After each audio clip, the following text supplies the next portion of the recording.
Rafiq sir, কেমন আছেন আপনি? কতদিন পর আপনার সাথে দেখা। আমি তো কখনো ভাবতেই পারিনি আপনার সাথে আবার দেখা হবে। আপনি বিসিএস ক্যাডার হয়েছেন? হ্যাঁ, হয়ে গেছি।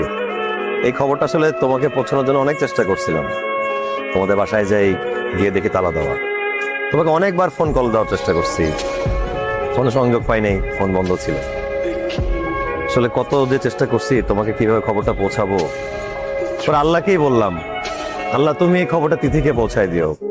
আমি অ্যাটলিস্ট তিথির স্বপ্নটা তো পূরণ করতে পারছি। বিসিএস ক্যাডার হয়েছেন, এটা তো তেমন কোনো স্বপ্ন না। এখন আমার স্বপ্নগুলো অনেক বড় বড়। এখন আপনাদের মতো অনেক সাবেক বিসিএস ক্যাডাররা আমার হাজবেন্ডের অফিসে জব করে, আর আমার হাজবেন্ডকে স্যার বলে সম্বোধন করে। আর আমার হাজবেন্ড অনেক ভালো একজন মানুষ, আমাকে অনেক ভালোবাসে, অনেক টেক কেয়ার করে আমার।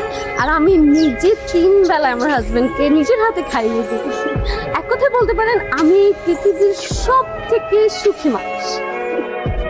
জেনে খুব খুশি হলাম।